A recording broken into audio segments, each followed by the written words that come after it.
রিবা বা সুদ বলেন, হ্যাঁ, তারপরে কালো বাজারি বলেন, কালো টাকা সাদা করার টেন্ডেন্সি বলেন, পাচার বলেন, সবগুলো অর্থনৈতিক ফিতনা।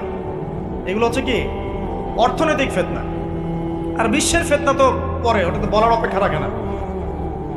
মানে বিশ্বের সবচেয়ে বড় ফিতনা ছিল দ্বিতীয় বিশ্বযুদ্ধ।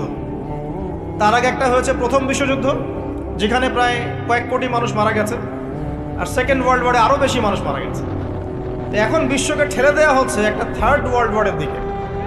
মানে যে কোনো সময় একটা তৃতীয় বিশ্বযুদ্ধের আশঙ্কা করছেন এখনকার যারা মিলিটারি অ্যাফেয়ার্স নিয়ে পড়াশোনা করেন, ওয়ার্ল্ড অ্যাফেয়ার্স নিয়ে পড়াশোনা করেন, তারা এগুলো বলতে পারেন ভালো।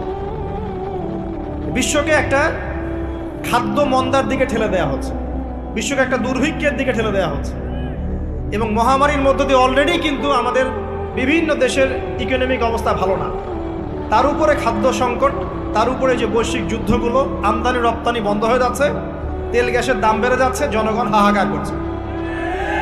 এই পলিটিক্যাল গ্লোবাল অ্যাফেয়ার্সের ফিতনা এগুলো।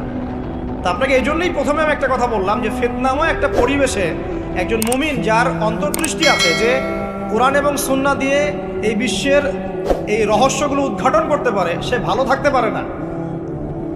তার মনটা সবসময় কিন্তু মানে ব্যাকুল থাকবে যে কিভাবে এইসব সমস্যা থেকে নিজে উত্তরণের পথ খুঁজতে পারি, আর আমার পরিবারকে বাঁচাতে পারি, আর আমার জনগণকে বাঁচাতে পারি।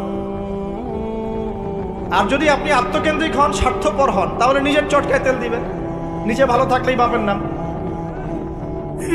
তো দেখুন, এই জামানার কথাই নবীজি বলছেন সাল্লাল্লাহু আলাইহি ওয়াসাল্লাম, তোমাদের সামনে এমন একটা যুগ আসছে, নবীজি বলছেন জামানা সাবরিন, কঠিন জামানা, যে জামানায় ঈমান নিয়ে চলাটা হবে হাতের মধ্যে আগুন নিয়ে চলার মতো।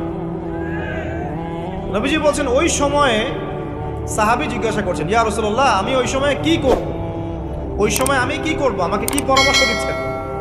নবী সাল্লাল্লাহু আলাইহি ওয়াসাল্লাম বলছেন, হে আমর ইবনে আস, তুমি ওই সময় বাড়িতে অবস্থান করো, বাসায় থাকো, বিনা প্রয়োজনে বাড়ির বাইরে এসো না।